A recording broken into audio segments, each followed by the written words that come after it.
Hello friends, hopefully आप सभी लोग अच्छे होंगे। सो PYQs के थ्रू जो रिवीजन सीरीज है क्लास 10th की, उसके लिए हमने जो नेक्स्ट चैप्टर या नेक्स्ट टॉपिक लिया है, pair of linear equations in two variables.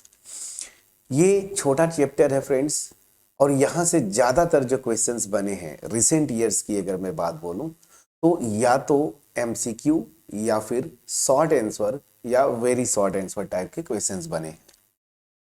Basic concept है pair of two linear equations, ठीक है ना। की अगर बात करें तो इनके सॉल्यूशंस दो तरीके से करते थे। बेसिकली ग्राफिकली भी करते हैं, बैक सब्स्टिट्यूशन जिसको हम बोलते थे, एलिमिनेशन के थ्रू भी करते हैं, और उसके बाद फिर जो है कुछ प्रैक्टिकल एग्जांपल्स जिनको हम कन्वर्ट करते हैं pair of two linear equations, और वहां से हम सॉल्व करते हैं। ठीक है, तो एक इंपॉर्टेंट छोटा चैप्टर, ठीक है। तो यहाँ पे हम कुछ सिलेक्टेड क्वेश्चंस, रिसेंट ईयर के क्वेश्चंस मैंने लिए हैं, मतलब 18 तक जो डिफरेंट डिफरेंट टाइप के क्वेश्चंस मिले जो थोड़े अच्छे क्वेश्चंस थे, मैंने उनको सेलेक्ट किया है।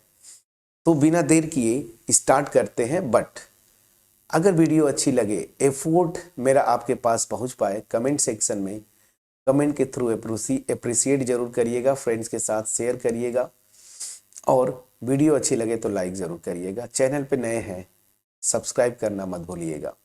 साथ साथ कमेंट में ज़रूर कमेंट ड्रॉप करिएगा कि कौन सा टॉपिक नेक्स्ट जो है रिवीजन सीरीज में PYQs के थ्रू करें।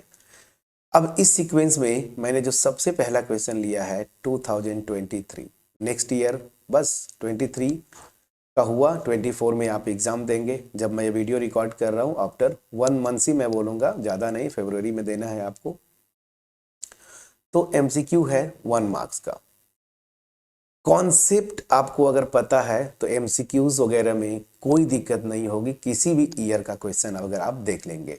चलिए, यहां पे बोल क्या रहा है, the value of k for which the pair of equations, दो इक्वेशंस दिए हैं, kx equal to y plus 2 and 6x equal to 2y plus 3 has infinitely many solutions. यहां पे आपको ध्यान देना था कि k की वैल्यू क्या होगी सच दैट ये जो पेयर ऑफ लीनियर इक्वेशंस है ना, इनके पास इनफाइनाइट नंबर ऑफ सॉल्यूशंस होंगे। अब देखिए, मैं करते चलूँगा और रिजल्ट्स जो है ना वो मैं यहाँ पे लिखते चलूँगा ताकि रिवीजन भी हो सके। हमने थ्योरी पोर्शन में डिटेल्स में किया था। याद करिए ज़रा कि अगर मेरे दो लीनियर इक्वेशंस है x और y में, a1x plus b1y plus c1 this is equal to 0, और दूसरा a2x plus b2y plus c2 this is equal to 0, तो इनके पास इनफाइनाइट सोल्यूशन कब होता था, जब ये कंडीशन थी a1 by a2 equal to b1 by b2 equal to c1 by c2। ये मेन कंडीशन था, और इसी कंडीशन के थ्रू अगर इनको हम स्ट्रेट लाइन कंसीडर करते थे तो इसी को क्या बोलते थे, कोइंसिडेंट लाइन। तो इनफाइनाइट सोल्यूशन ना, मतलब अगर ये कंडीशन होती थी तो इनफाइनाइट नंबर ऑफ सॉल्यूशंस का ये कंडीशन था। ठीक, यही पे मैं थोड़ा सा आगे भी कर देता हूं। अगर a1 अपॉन a2 और b1 अपॉन b2 ये आपस में इक्वल न हो तो ये कंडीशन था कोई, मतलब इंटरसेक्टिंग लाइन, मतलब क्या, यूनिक सॉल्यूशन ना, यूनिक सॉल्यूशन। ये सब यही पे मैं रिकॉल कर ले रहा हूं ताकि ये आगे यूज हो। तो ठीक है, यूनिक सॉल्यूशन। और तीसरा केस क्या था, a1 upon a2 equal to b1 upon b2 आ जाए, but this is not equal to c1 upon c2। तो इस केस में क्या कंडीशन था, नो सॉल्यूशन ना, नो सॉल्यूशन का ये केस था। तो मैंने पूरा रिजल्ट जो है एक ही जगह आपके लिए रख दिया। अभी रिजल्ट देख लीजिए, इसी रिजल्ट को, इन्हीं रिजल्ट्स को यूज करके आगे जितने भी क्वेश्चंस, कई क्वेश्चंस आए हैं उनको हम करेंगे। ये रिजल्ट मैंने लिख दिया। चलिए अब आते हैं एक्चुअल क्वेश्चन के सॉल्यूशन पे ना। सॉल्यूशन पे हमने जो थ्योरी पढ़ा है इसमें देखिए a1x plus b1y plus c1 equal to 0 होता है। यहाँ पे इस फॉर्म का लिखा है, तो पहले इस फॉर्म जो फॉर्म आप पढ़े हैं उस फॉर्म में इक्वेशन को आप लिख लीजिए। मतलब क्या हुआ, सारे एक्सप्रेशन जो टर्म्स हैं एक्स वाई कांस्टेंट के सबको लेफ्ट हैंड साइड में और राइट हैंड साइड में केवल 0 रखें। सेम उसी तरीके से यहाँ पे 6x minus 2y minus 3 this is equal to 0। ठीक, मैंने इस फॉर्म में लिख लिया। अब ध्यान दीजिएगा, यहां से आप पहले ये रेशियोज निकालिए a1 अपॉन a2। ध्यान दीजिए a1 क्या है, पहले इक्वेशन में देखिए x का कोफिशिएंट, तो ये हो जाएगा k और बाई 6। फिर b1 अपॉन b2 ये निकालिए। b1 क्या था, पहले इक्वेशन में y का कोफिशिएंट और ये दूसरे इक्वेशन में ना y का कोफिशिएंट b2, तो ये हो जाएगा 1/2। और यहाँ पे जरा c1 अपॉन c2 निकाल लीजिए, तो c1 यहाँ पे -2 है अपॉन -3 मतलब 2/3। अब यहीं पे मेन आपको दिमाग लगाना होता है, ये जो कंडीशंस है ना, ये कंडीशन, एक ये कंडीशन, ये और ये, इसी पे ध्यान देना है। क्वेश्चन में क्या पूछ रहा है कि k की मैं क्या वैल्यू लूं कि ये जो पेयर ऑफ लीनियर इक्वेशंस है इनके पास इनफाइनाइट नंबर ऑफ सॉल्यूशंस हो जाए। इनफाइनाइट नंबर ऑफ सॉल्यूशंस में ये तीनों रेशियोज आपस में इक्वल होनी चाहिए। मतलब यहां से k/6 1/2 और ये। अब ये बताइए आप, मैं k की वैल्यू कुछ भी लूं, ठीक है ना, जैसे k की वैल्यू अगर मैं 3 ले लूं तो ये 1/2 इसके इक्वल हो जाएगा, कोई इशू नहीं है। लेकिन यहाँ पे एक चीज बड़ा ऑब्जर्वेशन की बात है, b1/b2 और c1/c2 कभी इक्वल नहीं हो सकते। क्यों? क्योंकि b1/b2 1/2 है और ये 2/3 है, इनको मैं कभी भी इक्वल नहीं कर सकता हूं। समझ में आ रहा कि नहीं? और नहीं कर सकते, ध्यान दीजिएगा, दैट मीन्स मैं k की कुछ भी वैल्यू रखूं ना, ये तीनों क्वांटिटीज आपस में इक्वल नहीं होंगी। और नहीं होंगी इसका मतलब क्या हुआ कि मैं कभी भी इस सिस्टम ऑफ लीनियर इक्वेशन, यहाँ पे ये जो दिया है ना pair of linear equations in x and y, इसके पास कभी भी इनफाइनाइट नंबर ऑफ सॉल्यूशंस नहीं बनेंगे। क्यों? क्योंकि ये कंडीशन सेटिस्फाई नहीं होगी। ये दोनों क्वांटिटीज आपस में इक्वल हो ही नहीं सकती, b1/b2 इक्वल टू c1/c2। तो क्या लिखेंगे, सिंस फॉर एनी वैल्यू, अच्छा ऐसे लिखता हूं मैं, पहले ये लिखूं, since for infinite number of solutions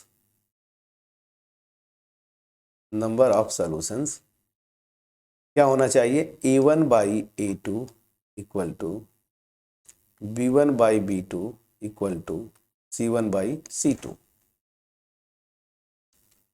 ठीक है, ये होना चाहिए। But as for any but as, पहले ये लिख लीजिए, बट एज ये यहां पे देखिए b1/b2 not equal to c1/c2 for any value of k ना। ये देखिए यहाँ पे b1/b2 not equal to c1/c2 for any value of k। कुछ भी लीजिए, ये तो हमेशा अलग अलग रहेंगे ना। सो दिस विल इंप्लाई व्हाट, कि इस सिस्टम के पास कोई भी कभी भी इनफाइनाइट नंबर ऑफ सॉल्यूशन नहीं होगा। So there does not exist infinite number of solutions for any value of k की किसी भी वैल्यू के लिए कभी भी इनफाइनाइट नंबर ऑफ सॉल्यूशन नहीं मिलेगा। रीजन क्या है कि ये तीनों रेशियोज आपस में इक्वल होने चाहिए, बट मैं k कुछ भी करूं, ये b1/b2 और c1/c2 कभी इक्वल हो ही नहीं सकते। तो यहां पे ऑप्शन पे आइए, डज नॉट एग्जिस्ट, ये आपका ऑप्शन सही है। कितना अच्छा क्वेश्चन था, प्लीज बोलिएगा। अब इस क्वेश्चन में ये जो मैंने तीनों कंडीशंस लिखी थे ना, इसको आप याद करके रखिएगा, ठीक है, आगे भी यूज होंगे। तो ये था 2023 का क्वेश्चन फ्रेंड्स। चलिए अब आते हैं नेक्स्ट क्वेश्चन पे, मूव करते हैं। नेक्स्ट क्वेश्चन मैंने जो सेलेक्ट किया है 2023 का असर्शन एंड रीजनिंग टाइप का ये क्वेश्चन है। क्या? Assertion and reasoning. इसका मतलब क्या होता है अभी देखते हैं। चलिए फ्रेंड्स, तो यहाँ पे असर्शन रीजनिंग में क्या होता है, देखिए क्वेश्चन ऐसे ही बनेंगे आपके, ये पूरे स्क्रीन पे देखिए ऐसे ही बनते हैं। पहले ऑप्शन देगा, 4 ऑप्शंस। मेन आपका पार्ट ये होता है असर्शन ए और उसका रीजन आर, ठीक। ये दो मतलब ऐसे समझे ना कि अलग अलग क्वेश्चंस होते हैं, ऐसे समझ लीजिए। और ऑप्शन आपका इधर है ए बी सी डी। तो इसमें क्या बोलता क्या है कि या तो असर्शन ट्रू होगा जो स्टेटमेंट ये दिया हुआ है, या फॉल्स होगा। उसी तरीके से रीजन भी ट्रू हो सकता है या फॉल्स हो सकता है। अगर दोनों ट्रू हैं तो इसमें 2 कंडीशन बनती है। ये जो रीजन दे रहा है ना, ये करेक्ट एक्सप्लेनेशन कर रहा है इस असर्शन का, या फिर दूसरा केस क्या हो सकता है कि ये जो है रीजन इस असर्शन का करेक्ट एक्सप्लेनेशन नहीं होता, ठीक है ना। तो अगर आप 24 में देने जा रहे हैं तो असर्शन रीजनिंग पे आपको एक्सपर्ट होना पड़ेगा। 2 क्वेश्चंस आपको यहां से आते हैं। देखिए ऑप्शन ये है, both assertion A and reason R true and reason R is the correct explanation of assertion A. B क्या है, both assertion and reason R true but reason R is not the correct explanation of assertion A. C क्या है, assertion A is true but reason R is false. Assertion A is false but reason R is true. अब इनमें से ये जो 4 option से कोई एक ऑप्शन ट्रू होगा। क्वेश्चंस यहाँ पे मेन है, ये यहाँ पे मेन फोकस करना है ए और आर के लिए। तो सबसे पहले क्या करेंगे, तरीका मैं आपको बता रहा हूं। जब भी क्वेश्चन आपके सामने आए, सबसे पहले आप असर्शन ट्रू है या फॉल्स है ये निकालिए। उसी तरीके से रीजन आर जो है वो ट्रू है या फॉल्स, पहले तो ये आपको चेक करना है। अब क्वेश्चन पढ़ते हैं। The system of linear equations this and this is inconsistent.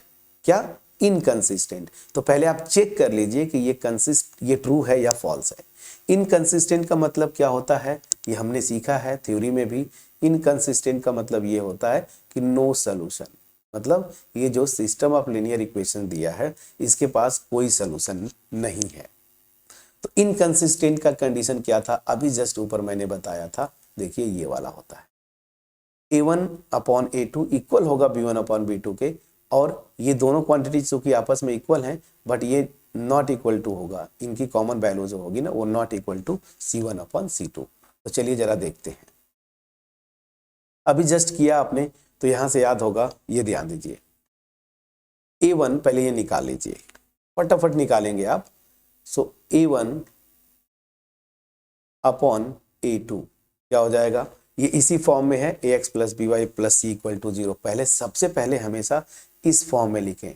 सारे expression left hand side, right hand side में केवल 0 रहेगा। सो a1 अपॉन a2 क्या हो जाएगा, 3 अपॉन 15, और ये है मेरा 1 अपॉन 5। उसी तरीके से b1 अपॉन b2 क्या हो जाएगा, ये देखिए 5 अपॉन 25, ये भी क्या है 5 से डिवाइड करेंगे 1/5। तो मैंने तो देखा a1 upon a2 equal to b1 upon b2, ये दोनों आपस में इक्वल हो जाते हैं। लेकिन जरा यहाँ पे c1 अपॉन c2 निकाल के देखिए, और c1 अपॉन c2 निकालेंगे तो ये -4 है अपॉन यहाँ पे -25। तो ये हो जाएगा केवल और केवल 4 अपॉन 25। प्लीज चेक करिएगा, ठीक है। तो अब मैं देख रहा हूं कि ये दोनों रेशियोज तो आपस में इक्वल हैं, लेकिन ये 4 अपॉन 25 ना, इसकी वैल्यू कुछ अलग है। तो क्या हो जाता है यहाँ पे देखिए, सिंस a1 अपॉन a2 ये इक्वल है b1 अपॉन b2 के, लेकिन ये दोनों जो है इस c1 अपॉन c2 के इक्वल नहीं है। इसका मतलब क्या हो जाएगा कि सिस्टम हैज नो सॉल्यूशन या सिस्टम इज इनकंसिस्टेंट। तो इसका मतलब क्या हो गया कि असर्शन ए जो है ये ट्रू है। ये जो लिखा है ना कि ये सिस्टम नो सॉल्यूशन इनकंसिस्टेंट, तो इसका मतलब ये ट्रू है। असर्शन ट्रू हुआ। अब जरा रीजन पे आइए, रीजन थ्योरी पार्ट ही दे दिया कि ये दो पेयर ऑफ लीनियर इक्वेशंस के पास सोल्यूशन नहीं होगा या इनकंसिस्टेंट होंगे अगर ये कंडीशन होगी। देखिए वही दिया है यहाँ पे, रीजन में दिया है the pair of linear equation this and this is inconsistent if this. तो मतलब क्या हो गया, अब यहाँ पे आप रीजन के लिए भी करते तो फॉर रीजन आर, तो ये भी जो है ट्रू है। तो चलिए ये दोनों ट्रू हो गए, मतलब क्या हुआ कि ऑप्शन ए या ऑप्शन बी में से कोई ट्रू होगा, ऑप्शन सी और डी तो गलत हो जाते हैं ना। चलिए अब देखिए यही तो, ये जो रीजन दिया है ना, इसी को तो यूज करके आप इसको दिखाए कि ये इनकंसिस्टेंट है। इसका मतलब क्या है कि ये रीजन जो है ना इस असर्शन का करेक्ट एक्सप्लेनेशन है। क्यों? क्योंकि इसी को, यही जो फार्मूला है या कॉन्सेप्ट है, इसी को यूज करके तो आपने न्यूमेरिकली दिखाया कि असर्शन ए जो है वो ट्रू है। That means reason is correct explanation of assertion. अब ऑप्शन पे आइए, both assertion A and reason R are true and reason R is the correct explanation of assertion A। तो ये सही है, करेक्ट एक्सप्लेनेशन है, ठीक है ना। B क्या है, देखिए reason R is not correct explanation, ये गलत हो गया। कितना अच्छा क्वेश्चन था। तो असर्शन रीजनिंग पे आपको एक्सपर्ट होना पड़ेगा।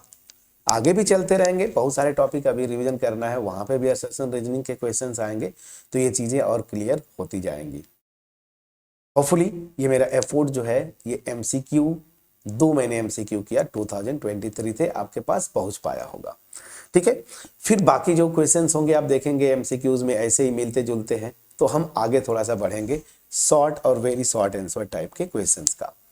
इस सीक्वेंस में मैंने एक और क्वेश्चन लिया, पैटर्न अगर आप देखें तो थोड़ा सा बदल गया, इसलिए मैं पीछे के क्वेश्चंस पे के मार्किंग स्कीम पे आप मत जाइए। 23 में जो था उस पे फोकस करें, 24 आप जो देने जा रहे हैं अभी ना, उसकी मार्किंग स्कीम क्या है बोर्ड पे, मतलब सीबीएसई बोर्ड के वेबसाइट पे आ गया है मार्क ब्रेकअप करके, तो वहां पे भी आप देख लें।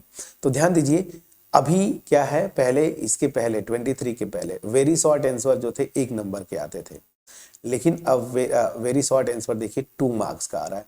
तो ये 2023 का क्वेश्चन है वेरी शॉर्ट आंसर। क्या बोल रहा है, बोल रहा है कि solve for X and Y. मैं फर्स्ट पार्ट करता हूं, देखिए इसमें और ऑप्शन है, इसमें भी स्टूडेंट्स को बड़ा कंफ्यूजन होता है कि क्वेश्चन नंबर मान लीजिए ये 3rd रहा होगा, फॉर एग्जांपल लिखा है सॉल्व दिस और दिस, इससे इसका मतलब क्या होता है कि और लगा दिया तो या तो आप ये केवल सॉल्व करेंगे या तो ये, दोनों नहीं करना है, केवल एक करना है। समझ में आ गया, केवल एक कर दीजिए, छोड़ दीजिए, अगले क्वेश्चन पे मूव करिए। और का मतलब यही होता है कि आपको ये इंटरनल चॉइस है, इसमें से कोई एक करना है। तो चलिए, हालांकि मैं जब सॉल्व कर रहा हूं तो दोनों सॉल्व करूंगा, लेकिन आपको इसमें से केवल और केवल एक करना था। चलिए फर्स्ट पार्ट करते हैं। क्या करेंगे, हम एलिमिनेशन वाले से जाएंगे, बहुत आसान होता है, सब्स्टिट्यूशन भी होता है, बैक सब्स्टिट्यूशन, तो ग्राफिकल भी करते हैं। सबसे आसान जिसमें हम एक्सपर्ट हैं उसी को करेंगे। ये हो गया, और यहाँ पे देखिए 2x minus 3y this is equal to 4 हो गया। मैं क्या करूंगा, ठीक है ना, मैं क्या करूंगा, सीधे एलिमिनेट करूंगा ना, मैं क्या करूंगा, सीधे एलिमिनेट करूंगा। एक तो सब्स्टिट्यूशन मतलब बैक सब्स्टिट्यूशन होता है, और दूसरा क्या होता है, याद करिए 2 ही मेथड सीखा था ग्राफिकल के अलावा, एलिमिनेशन मेथड। तो हम एलिमिनेशन मेथड पे जाएंगे। यहां से मैं देख रहा हूं, इसको अगर मैं 1 लिख लूं और इसको 2 लिख लूं तो मैं क्या करूंगा, बाई। देखिए सिंपल सी बात है, इक्वेशन 1 को मैं 3 से मल्टीप्लाई कर दूं, ठीक है ना, और ऐड कर दूं इक्वेशन 2 में, तो हमें कुछ ना कुछ मिलेगा।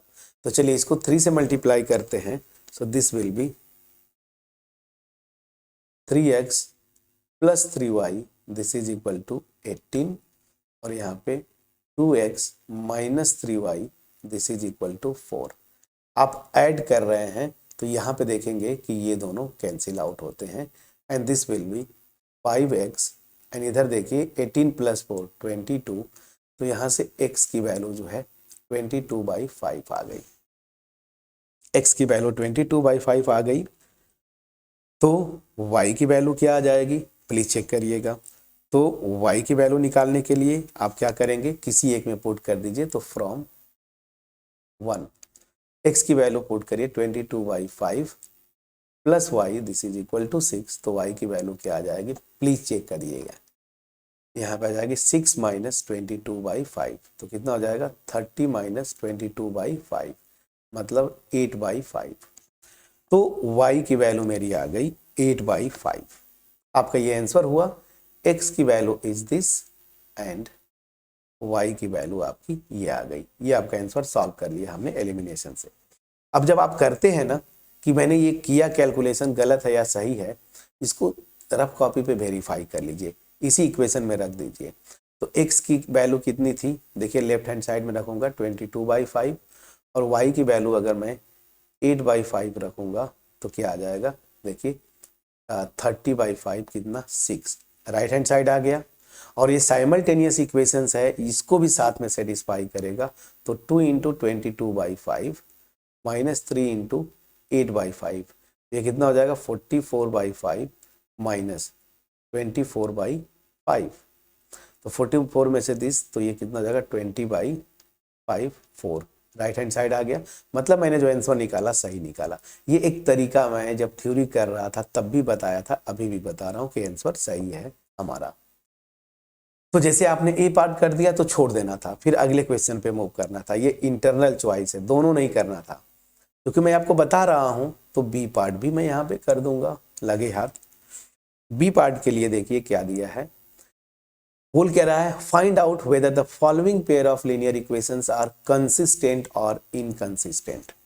फिर से, तो जब भी कंसिस्टेंट इनकंसिस्टेंट आए, मैं बार बार बोल रहा हूं, जो थ्योरी हम लोग ये सीखे हैं वहां पे इक्वेशन का फॉर्म ये था, मतलब लेफ्ट हैंड साइड में सारे एक्सप्रेशन, राइट हैंड साइड में केवल 0। तो पहले इस फॉर्म में आप लिखेंगे तो क्या हो जाएगा 5x minus 3y minus 11 this is equal to 0, minus 10x plus 6y minus 22 this is equal to 0। इस फॉर्म में आपने लिख लिया। अब सीधे सीधे निकालिए। नाउ a1 अपॉन a2, तो a1 मेरा 5 है, a2 मेरा माइनस 10 है, तो this will B minus 1/2। b1 by b2 ये क्या है -3/6, तो ये हो जाएगा -1/2। और c1 अपॉन c2 ये क्या है -11 अपॉन -22, कितना हो जाएगा 1/2। तो आप देख क्या रहे हैं, अभी जस्ट आपने किया, तो मैं देख ही रहा हूं कि a1 अपॉन a2 की जो वैल्यू है वो इक्वल है b1 अपॉन b2, दोनों की कॉमन वैल्यूज -1/2। बट ये इक्वल नहीं है c1 अपॉन c2 के। क्यों? क्योंकि c1 अपॉन c2 की वैल्यू तो हाफ आ रही है, और इसीलिए ये दिया था इधर। अगर आप थ्योरी पोर्शन पे फोकस नहीं किए होते, कॉन्सेप्ट क्लियर नहीं होता कि पहले मैं इस फॉर्म में लिख के तब कंपेयर करता हूं, तो ध्यान दीजिएगा आप 11/2 22 लिखते, ये भी 1/2 आ जाता, हालांकि तब भी ठीक था, कोई इशू नहीं है। तो ये क्या कंडीशन था याद करिए, इनकंसिस्टेंट होने का। देखिए a1/a2 equal to b1/b2 not equal to c1/c2, तो इनकंसिस्टेंट, तो ये हो गया। So this will imply system is inconsistent. Inconsistent, तो ये आपका 2 मार्क्स का क्वेश्चन था, वेरी शॉर्ट आंसर में हो गया होगा। ठीक है, चलिए ये भी बिल्कुल क्लियरली 2023 का क्वेश्चन किया हमने। अब नेक्स्ट क्वेश्चन पे मूव करेंगे। अगेन ये क्वेश्चन 2023 का। अब देखिए 2023 से मतलब इसमें क्या था, 2 तरह के पेपर आपको बनते हैं, एक बेसिक है और एक स्टैंडर्ड। मैंने दोनों को मिक्स करके यहाँ पे लिया है, कुछ क्वेश्चंस बेसिक के होंगे, कुछ जो है स्टैंडर्ड के होंगे। क्या बोला है, solve the pair of equations. मेरे ख्याल से ये 3 मार्क्स का रहा होगा, आप चेक कर लीजिएगा। इक्वेशंस दिस ग्राफिकली, आपको ग्राफिकली सॉल्व करना है। हम लोग ग्राफिकल बहुत डिटेल में जाके किए थे, हालांकि ये क्वेश्चन बहुत आसान था। कैसे, ध्यान दीजिएगा। ग्राफिकल जाना है तो मैं पहले ए पार्ट कर देता हूं। ए पार्ट में देखिए मैं ग्राफ खींचूंगा, ठीक, ये है मेरा फॉर एग्जांपल एक्स एक्सिस और ये है वाई एक्सिस और ये है मेरा ओरिजिन, ठीक। एक चीज यहाँ पे थोड़ा सा ध्यान देने की बात थी कि ए पार्ट में जो आपका इक्वेशंस दिया है ना, केवल x इक्वल टू 3, तो x इक्वल टू 3 को आप ऐसे लिख सकते हैं x plus 0 into y this is equal to 3, और यहाँ पे y इक्वल टू -4 मतलब 0 into x plus y this is equal to -4 ना, ताकि आपको दिखे कि हाँ ये स्ट्रेट लाइन टाइप का जो दिख रहा था। अब सीधी सी बात है, ये x इक्वल टू 3 एक पहला इक्वेशन और y इक्वल टू -4, इसका मतलब क्या हो रहा है, मैं y की कोई भी वैल्यू लूंगा ना, x की वैल्यू हमेशा 3 आएगी, तो x की वैल्यू 3 आएगी, दैट मीन्स क्या हुआ, ये 1 ये 2 और ये 3, तो ये मेरा हो गया क्या, ये मेरा हो गया x equal to 3, please check करिएगा, ठीक है।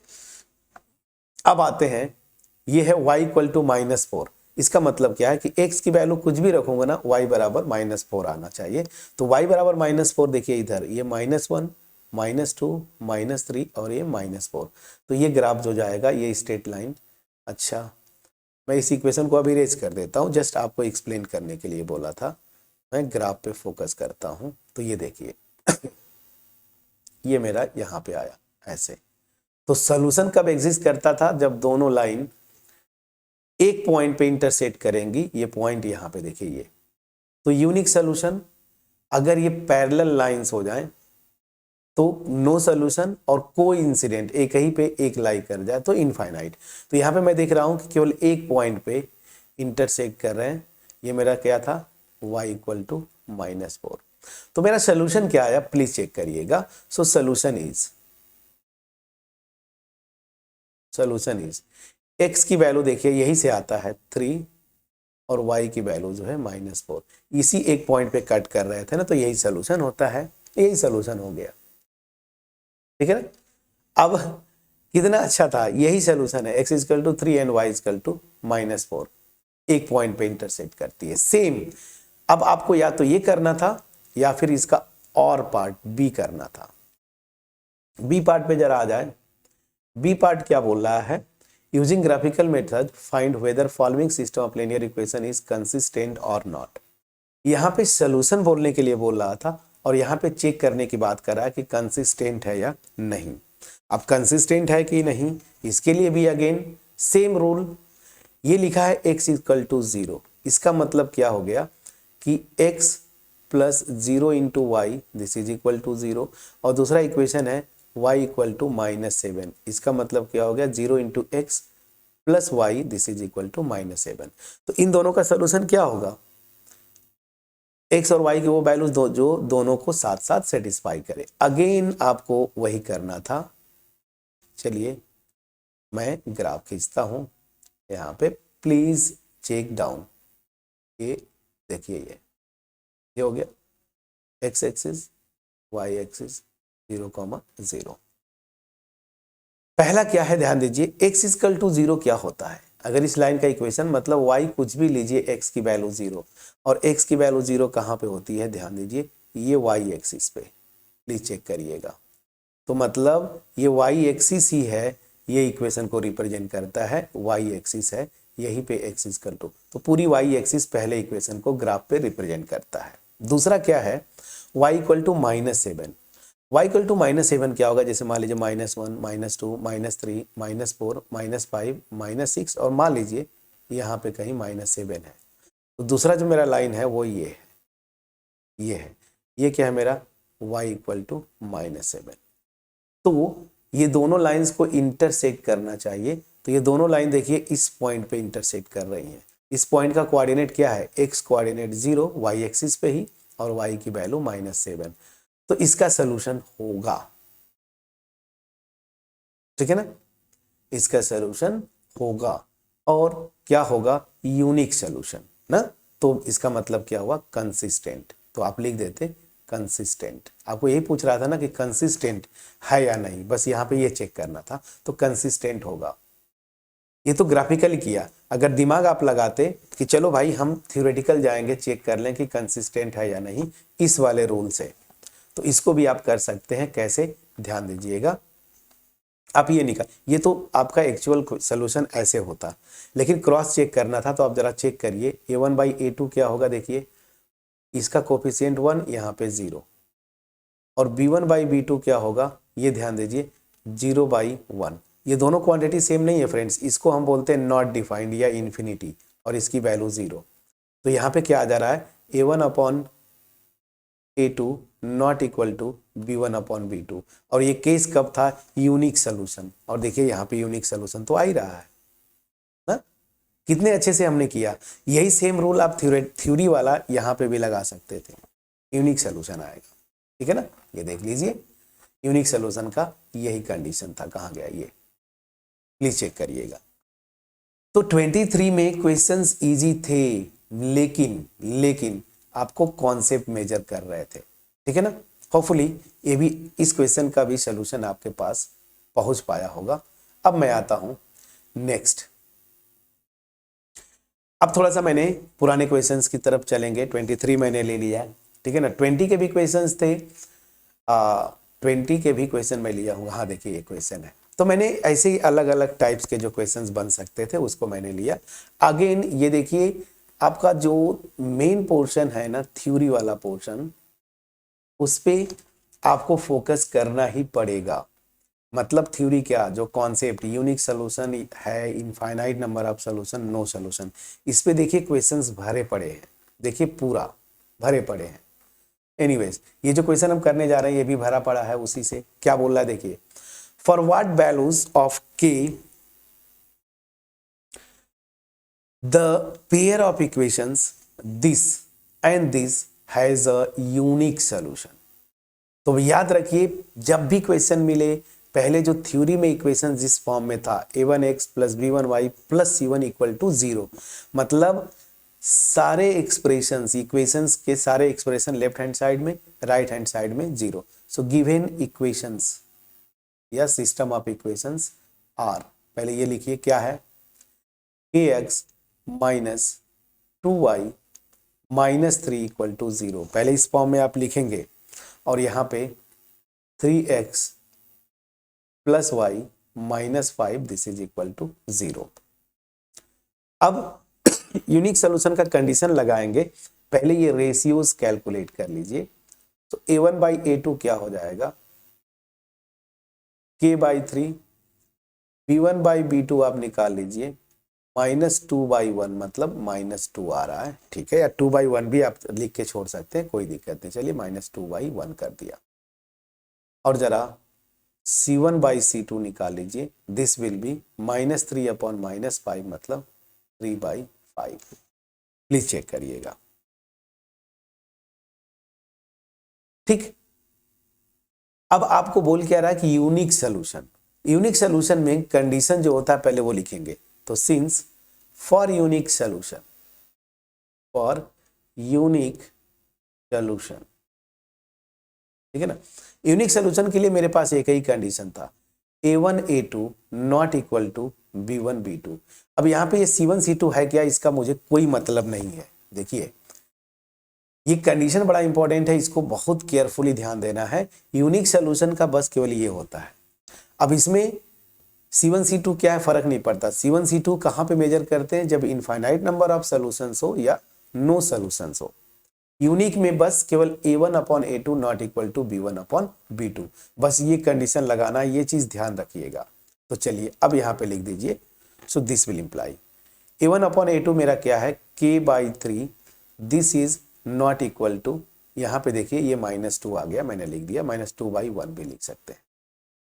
यही से आप इसको क्रॉस सिंप्लीफाई भी कर सकते हैं। तो k नॉट इक्वल टू, इस 1 को इधर करिए, 3 को यहाँ पे मल्टीप्लाई करिए, तो 3 मल्टीप्लाइड बाई -2, तो this will imply k not equal to, please check करिएगा क्या, -6। तो आपका आंसर क्या आना चाहिए कि k जो है -6 के इक्वल नहीं होना चाहिए। ये आपका आंसर हुआ। कितना स्मार्टली आपने किया। अब देखिए नेक्स्ट क्वेश्चन, ये ठीक है। चलिए नेक्स्ट क्वेश्चन आपके स्क्रीन पे, जहां पे आपको पेयर ऑफ लीनियर इक्वेशंस बनाने होते हैं, उसके बाद सॉल्व करने होते हैं। वीडियो को पॉज करिए और उसके बाद पहले इसको सॉल्व करें। मैं जानता हूं आप सॉल्व नहीं करते, पहले इसको पॉज करें फिर सॉल्व करने की कोशिश करें प्लीज। होपफुली फ्रेंड्स आपने इस वीडियो को पॉज करके इसका सलूशन निकालने की कोशिश किया होगा। पहले क्वेश्चन को पढ़िए, मैं तो सॉल्व करूंगा ही। देखिए पेयर ऑफ लीनियर इक्वेशन बनाना है। क्या बोल रहा है, a train covered a certain distance, क्या बोला, एक सर्टेन डिस्टेंस है एट अ यूनिफॉर्म स्पीड, कोई स्पीड होगी uniform speed. If the train would have been 6 kilometre per hour faster, it would have taken 4 hours less than the scheduled time. And if the train were slower by 6 kilometer per hour, it would have taken 4 hours more than the scheduled time. Find the length of the journey. Question समझ में आया? मैंने देखा है students को struggle करते हुए आपको कि जब लैंग्वेज फॉर्म में, अब तक कोई दिक्कत नहीं होगा, आप कर ले जाएंगे, लेकिन जैसे ही लैंग्वेज आता है जहां से linear of pair of linear equation बनाने को आता है, वहां पे आप स्ट्रगल करते हैं। देखिए क्या बोल रहा है इस क्वेश्चन में, जो बोल रहा है पहली चीज तो वो आप लिख लीजिए। क्या बोल रहा है कि आपसे क्वेश्चन में पूछ रहा है लेंथ, लेंथ के लिए मत जाइए, लैंग्वेज में देखिए स्पीड की बात कर रहा है और टाइम की बात कर रहा है।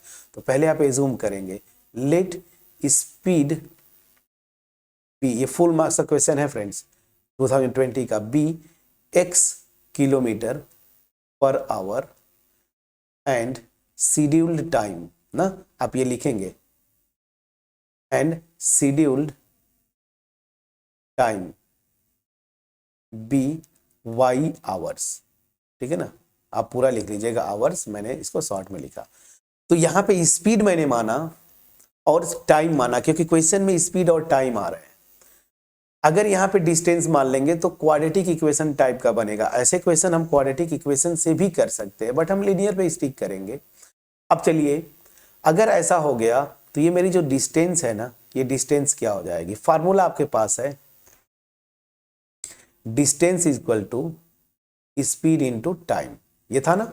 तो ये डिस्टेंस मेरी क्या होगी, स्पीड अगर x मान लिया, टाइम शेड्यूल y मान लिया, तो ये मेरा डिस्टेंस एक्चुअल क्या होगा, xy, किलोमीटर, किलोमीटर हो जाएगा। तो इसका मतलब क्या है, जो क्वेश्चन में पूछ रहा है कि लेंथ ऑफ द जर्नी, मतलब हमें x भी निकालना होगा, y निकाल के दोनों को मल्टीप्लाई करना होगा, ये पहले दिमाग में होना चाहिए। अब जो क्वेश्चन में बोल रहा है उसके अकॉर्डिंगली अब हम चलेंगे। चलिए क्या बोल रहा है, इस पे फोकस करिए। बोल रहा है if the train would have been 6 kilometre faster, speed 6 kilometre ज्यादा होती, ध्यान दीजिएगा, it would have taken 6 hour less than the schedule time. तो शेड्यूल टाइम जो मैं लेके चल रहा हूं उससे जो है 4 आवर्स है कम लगता, ये हो गया। तो बोलता है कि जब स्पीड बढ़ जाती 6 किलोमीटर पर आवर, टाइम मेरा 4 घंटे कम लगते। अब ध्यान दीजिए, इन दोनों को मल्टीप्लाई कर दूंगा स्पीड इंटू टाइम, तो मेरी डिस्टेंस आ गई, और ये डिस्टेंस किसके इक्वल होती, ओरिजिनल डिस्टेंस जो है उसी के, तो एक्स वाई के इक्वल हो जाएगा। अब इसको आप सिंप्लीफाई कर लीजिए, सिंप्लीफाई करके दो इक्वेशंस बनाने हैं एक्स और वाई में। तो ये देखिए पहले एक्स को मल्टीप्लाई करिए, तो इस वाले में तो एक्स वाई माइनस 4x, फिर 6 को मल्टीप्लाई करेंगे 6y minus 24, this is equal to x y. देखिए एक्स वाई से गया तो यहाँ पे आपका आएगा माइनस 4x प्लस 6y, और 24 को इधर ले जाइए, ठीक है ना। आप ऐसे भी छोड़ सकते थे, या आप चाहते तो इसको माइनस से मल्टीप्लाई कर दीजिए, दोनों तरीके से आप कर सकते हैं, जो आप करना चाहें। ये मेरा पहला कंडीशन आया, ये 24 हो गया, तो 4x minus 6y this is equal to minus 24, ये पहला एक कंडीशन से आया। ऑल्सो अब सेकेंड जो लैंग्वेज है उस पर चलिए। If the train were slower by 6 kilometre per hour, speed x थी ओरिजिनल, 6 किलोमीटर कम कर दिया, घटा दिया आपने, it would have taken 6 hours more ना, तो जो एक्चुअल टाइम है उससे 6 आवर्स ज्यादा लगेगा। इन दोनों को जब मल्टीप्लाई करेंगे स्पीड इंटू टाइम, डिस्टेंस के इक्वल होगा, डिस्टेंस मेरा क्या है एक्स वाई। अब जो सेम किया आप उसी तरीके से, x को पहले इन दोनों में मल्टीप्लाई करिए, x y plus 6x minus 6y minus 36, this is equal to x y. तो यहाँ से आ जाएगा 6x minus 6y this is equal to 36, ये हो गया इक्वेशन 2। अब आपको कुछ नहीं करना है, इन दोनों पेयर ऑफ लीनियर इक्वेशन को सॉल्व करिए, एक्स वाई की वैल्यू आ जाएगी और मल्टीप्लाई कर देंगे तो ये टोटल लेंथ निकल जाएगी, मतलब टोटल डिस्टेंस। अब यहां पे मैं देख रहा हूं कि ऐड करूंगा तो 6y चला जाएगा, बाई 1 + 2 वी गेट। तो देखिए ये 6y, नहीं सब्ट्रैक्ट करना पड़ेगा, हाँ, कोई बात नहीं, सब्ट्रैक्ट करिए, सब्ट्रैक्ट कर दीजिए ना, कोई दिक्कत नहीं है। और सबसे आसान होता ना, मैं फिर माइनस में क्यों कर दूं, मैं 2 में से 1 को सब्ट्रैक्ट कर दूं ना, सबसे आसान होगा। 2 में से 1 को सब्ट्रैक्ट किया तो 2 मेरा क्या है, 6x - 6y, this is equal to 36, और 1 मेरा है 4x - 6y, this is equal to -24। Subtract करेंगे, ये माइनस, ये प्लस, ये प्लस, ये गया, तो यहां से क्या आ जाएगा, 10x, 10x नहीं, ये माइनस हो गया तो 2x, this is equal to, इन दोनों को ऐड करेंगे 10, 60 आ गया। तो x की वैल्यू क्या आ जाएगी, 30। x को माना था स्पीड आपने, तो ये km/h, प्लीज चेक करिएगा। x की वैल्यू उठा के इक्वेशन 1 में रखिए। So using x in 1 we get, x की वैल्यू रखिए तो 4 × 30 - 6y, this is equal to -24। Please check करिएगा। तो यहां से आ जाएगा 120 - 6y, this is equal to -24। 120 लिखा है ये, आपको प्रॉपर लिख दूं, नहीं तो आप बोलेंगे कि सर क्या लैंग्वेज लिखते रहते हैं। तो 120 इधर जाएगा तो -6y इक्वल टू -24 - 120, तो ये हो जाएगा माइनस, जब इन दोनों को ऐड करेंगे तो 144 होता है। y की वैल्यू -144 अपॉन -6, तो ये आ जाएगा 24 आवर्स आ गया। अब हमें देखिए x और y निकाले, लेकिन एक्चुअल क्वेश्चन में क्या पूछ रहा है ना, लेंथ मतलब xy, तो अब सीधे सीधे आ जाइए, लेंथ निकाल लीजिए। So now length of journey क्या हो जाएगा, xy, x की वैल्यू मेरी निकाला है 30, y की वैल्यू निकाला है आपने 24, मल्टीप्लाई करिए, 3 4 जा 12, 1 कैरी 7, इतना किलोमीटर्स, तो आपका आंसर कितना आएगा, 720 किलोमीटर्स, ये आपका आंसर होगा। प्लीज चेक करिएगा, ठीक है ना। तो ये आपका एक्चुअल आंसर था, 720 किलोमीटर्स। कितना अच्छा क्वेश्चन था। अब ये क्वेश्चन आप क्वाड्रेटिक इक्वेशन से भी सॉल्व कर सकते हैं। मैंने इस तरह के क्वेश्चन क्वाड्रेटिक में करवाया था, तो मैंने चूंकि लीनियर में मैं इसको करना चाहता था, तो मैं इसको यहां पे किया पेयर ऑफ लीनियर इक्वेशन से। क्वेश्चन में जो दिया है, लैंग्वेज को पहचानिए, क्या एज्यूम करेंगे, कैसे करेंगे, बस वहां पे ध्यान दीजिए कि जब 6 किलोमीटर ज्यादा होता, टाइम 4 आवर्स कम लगता, इन दोनों को मल्टीप्लाई करूंगा, डिस्टेंस आएगी। एक्चुअल डिस्टेंस मेरी एक्स वाई है, तो इनका प्रोडक्ट एक्स वाई के इक्वल होगा। सेम कंडीशन दूसरे वाले पे लगाया, 2 पेयर ऑफ लीनियर इक्वेशंस बनाए, सॉल्व किए, मेरा एक्स वाई की वैल्यू निकाला, मल्टीप्लाई कर दिया, टोटल लेंथ ऑफ जर्नी आ गया। इसको आप क्वाड्रेटिक इक्वेशन से भी सॉल्व कर सकते हैं। तो होमवर्क आपका है कि solve it by quadratic equations. मैंने लीनियर इक्वेशन से इसको किया। कितना अच्छा क्वेश्चन था। अब चलिए बिना देर किए नेक्स्ट क्वेश्चन, एक और क्वेश्चन मैंने लिया था।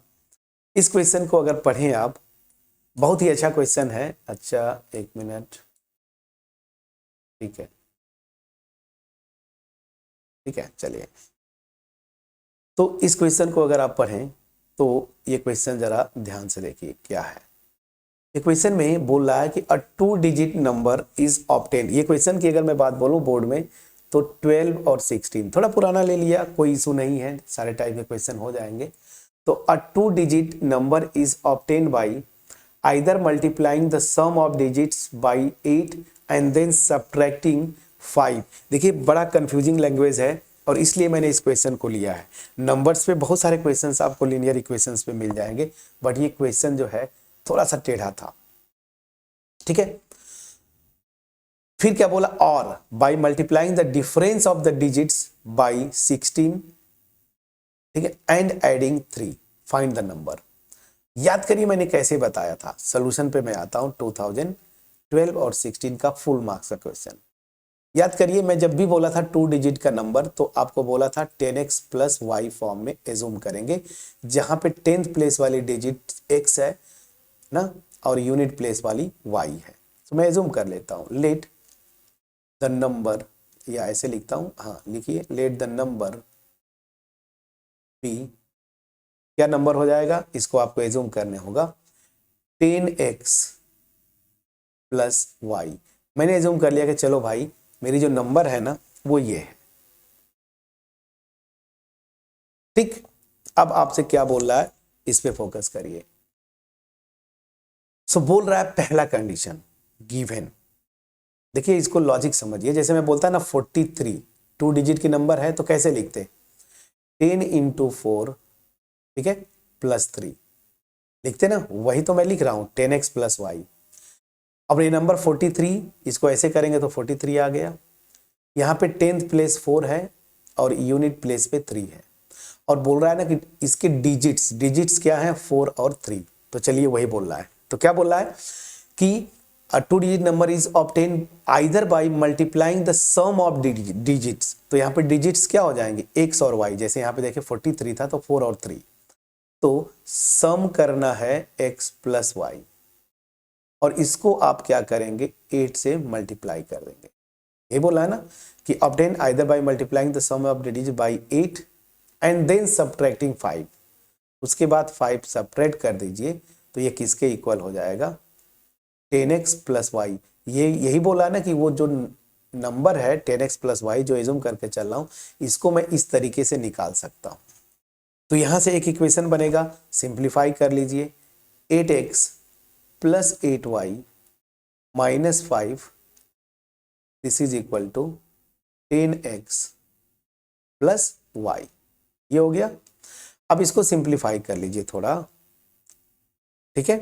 तो मैं क्या करूंगा, सबको मैं इन दोनों टर्म्स को इधर ले जाऊंगा, तो ये 8x इधर जाएगा तो 10x माइनस 8x क्या हो जाएगा 2x, और 8y इधर जाएगा तो माइनस 8y हो जाएगा, उसमें से एक y सब्ट्रैक्ट करेंगे माइनस 7y, और this is equal to minus 5 ना। इसको लिख दिया इक्वेशन 1। दूसरे कंडीशन पे आप देखिए क्या बोला है, और बाई बोला है कि यार दूसरा तरीका जो है उस नंबर को पाने का वो क्या है, मल्टीप्लाइंग द डिफरेंस। तो डिफरेंस मतलब x minus y, difference of digits, तो x माइनस वाई, इसको मैं 16 से मल्टीप्लाई कर दूं एंड एडिंग 3। तो ये करेंगे तो ओरिजिनल नंबर मिल जाएगी। ओरिजिनल नंबर मेरी क्या है 10x प्लस वाई। लैंग्वेज पूरा पूरा समझ में आ पाया। चलिए अब इसको भी इसी तरीके से सिंप्लीफाई करिए, 16x माइनस 16y प्लस 3 ना, this is equal to 10x plus y. Same उसी तरीके से यहां पे क्या करिए, यहां पे इन दोनों को इधर लाइए, 10 इधर आएगा माइनस 10 होगा, 16 में से सब्ट्रैक्ट होगा तो 6x हो जाएगा। ये माइनस 16 पहले से ही है, y इधर से आएगा तो माइनस 17y हो जाएगा, और ये प्लस 3 है, प्लस 3 को राइट हैंड साइड में ले जाइए, ये माइनस 3 हो गया। ये आपका आ गया इक्वेशन नंबर 2। अब इसी से एक्स वाई की वैल्यू मैं निकाल लूं और इसी पे रख दूंगा तो वो नंबर आ जाएगी, यही बोल रहा है। तो ध्यान दीजिए क्या करेंगे आप, यहाँ पे सबसे आसान मुझे देख रहा है ना, एलिमिनेशन में x को मैं गायब कर दूं तो क्या करूंगा, बाई 2 में से मैं सब्ट्रैक्ट कर दूं इक्वेशन 1 को 3 से मल्टीप्लाई करके, तो ये भी 6 हो जाएगा। देखिए वी गेट, तो पहले आप लिख लीजिए इक्वेशन 2 क्या है, 6x minus 17y, this is equal to minus 3। Please check करिएगा, नीचे वाले को आप ये 1 को 3 से मल्टीप्लाई करेंगे तो देखिए 6x होगा, और इसको करेंगे तो माइनस 21y। प्लीज चेक करिएगा, और यहां पे जब करेंगे तो माइनस 15 हो जाएगा, ये भी प्लीज चेक करिएगा। क्लियर है। अब आपको सब्ट्रैक्ट करना है, तो ये माइनस ये प्लस हो जाएगा, और ये प्लस, ये x गया, 21 में से 17 जाएगा तो 4y, और दिस इज इक्वल टू यहाँ पे 12। तो y की वैल्यू क्या आ जाएगा 3, 12/4 मतलब 3, यही होगा ना 12/4 तो 3। y की वैल्यू 3 आ गई। अब आप उठा के इसको किसी भी इक्वेशन में रख दीजिए, तो मैं सीधे सीधे 1 में रखता हूं। तो using y equal to 3 in 1 we get क्या मिल जाएगा। चला चलिए यहां पे तो क्या जाएगा 2x, और यहां पे -7 है, इसको 3 से मल्टीप्लाई करेंगे, दिस इज इक्वल टू -5 आपका दिया हुआ है। तो यहां से क्या आ जाएगा 2x माइनस ये हो जाएगा 7 3 जा 21, दिस इज इक्वल टू -5। तो 2x this is equal to -5 तो इधर है ही, -21 इधर जाके +21 होगा। तो 21 में से 5 तो कितना हो जाएगा 16 होगा। और x की वैल्यू क्या हो जाएगी 16/2 मतलब 8। प्लीज चेक करिएगा, ये मेरा आ गया 8। तो ध्यान दीजिएगा, मुझे बस यही निकालना था ना, y निकाला 3, x निकाला मैंने क्या 8, x 8 आ गया। तो नंबर क्या होगी जो एज्यूम करके चल रहा हूं, यहीं पे x और y की वैल्यूज रख दीजिए। सो यहां पे मैं आता हूं। सो नंबर इज क्या हो जाएगा 10 इंटू एक्स मेरा क्या आया है 8 प्लस y मेरा आया है 3। देखिए तो कितना हो जाएगा 80 प्लस 3 कितना आ जाएगा 80 प्लस 3 करेंगे तो आपका आंसर आ जाएगा 83। तो ये नंबर है आपका 83। ठीक है ना। अब इसमें कोई भी कंडीशन लगाएंगे अपने आप आ जाएगा। जैसे मान लीजिए मैं पहला कंडीशन लगाता हूं, क्या बोल रहा है, जैसे आपने आंसर निकाला सही है गलत, तो इस कंडीशन लगा के वेरीफाई करिए। मेरा नंबर 83 है ना। चलिए पहला कंडीशन लगाता हूं, क्या बोला है कि उस नंबर को ये नंबर पा जाऊंगा क्या multiplying the sum of digits by 8। 8 से मल्टीप्लाई करूंगा, इसके डिजिट्स क्या है 8 और 3, इसके सम ये देखिए, एंड देन सब्ट्रैक्टिंग 5 तो -5 कर दूंगा। तो ये देखिए 8 प्लस 3 11, 8 जा 88, और इसमें से 5 करेंगे तो आपका क्या आ जाएगा 83। देखिए वापिस यही नंबर पा गए कि नहीं 83। मतलब मैंने जो कैलकुलेशन किया है, जो आंसर निकाला है वो आंसर सही है। तो इधर रिसेंट ईयर के भी क्वेश्चंस इस तरह के नंबर्स पे मिल रहा था, बट ये क्वेश्चन थोड़ा अच्छा मुझे दिखा तो इसको मैंने ले लिया। ठीक है, तो यहां पे हमने डिफरेंट टाइप्स के, ठीक है ना, एजेस पे भी क्वेश्चन आता है एज वाला, उसको मैंने नहीं किया, वो इजी होता है। क्वाड्रेटिक इक्वेशन में एज के क्वेश्चन बहुत भर भर के आएंगे, 23 में भी आए हुए हैं। तो देखिए हमने इस वीडियो में लॉन्ग आंसर भी किए लीनियर इक्वेशंस पे। लॉन्ग आंसर जब भी आएगा आपका लैंग्वेज देगा, लीनियर इक्वेशन बनाना पड़ेगा, सॉल्व करना पड़ेगा। शॉर्ट आंसर किया, वेरी शॉर्ट आंसर किया। शॉर्ट और वेरी शॉर्ट में जनरली या तो ग्राफिकली सॉल्व करने को बोल रहा है, या फिर बाई एलिमिनेशन आपको सॉल्व करने के लिए बोल रहा है, या फिर कंडीशन पूछ रहा है कि क्या ये कंसिस्टेंट होगा या नहीं, या फिर के की वैल्यू को इन्वॉल्व कर दे रहा है। तो इस तरीके से मेरा बेस्ट एफोर्ट था कि लीनियर इक्वेशन जो था, पेयर ऑफ लीनियर इक्वेशन, जो कि बहुत इजी टॉपिक है, रिवीजन करवा दूं लास्ट ईयर के आए हुए क्वेश्चन के थ्रू, ताकि आपका कॉन्फिडेंस बिल्डअप हो जाए। इस एक्सपेक्टेशन के साथ कि इस वीडियो का पूरा एफर्ट आपके पास पहुंचा होगा। वन शॉट हो गया, ये एक ही वीडियो में हमने इसको खत्म किया। 8 to 10 क्वेश्चंस के थ्रू मैंने प्रैक्टिस करवा दिया। ठीक है, अब प्रीवियस ईयर के क्वेश्चन पेपर उठाइए, पिछले साल के 23 का ऑलमोस्ट मैंने कर ही दिया, 22 उठाइए, 21 उठाइए, 20 के भी हमने कुछ किए। तो घुमा घुमा के आप क्वेश्चंस प्रैक्टिस करना है। नेक्स्ट टॉपिक हम करेंगे नेक्स्ट वीडियो में क्वाड्रेटिक इक्वेशन, और इससे आप देखेंगे हर एक एग्जाम में भर भर के क्वेश्चंस आए हुए हैं। ठीक है, तो प्रैक्टिस करते रहिए पेयर ऑफ लीनियर इक्वेशन। अब इंड जब हो रहा है ये वीडियो, तो मैं पूछूंगा कि मेरा मोटिव जो था अभी भी है, जिसके लिए ये सीरीज स्टार्ट किए, revision series PYQs 80 out of 80। तो इस प्रोसेस में आपका कॉन्फिडेंस बना कि नहीं, कमेंट सेक्शन में जरूर मैं सुनना चाहूंगा। अगर चैनल पे नए हैं सब्सक्राइब जरूर करिएगा, बेल आइकन को क्लिक करिएगा।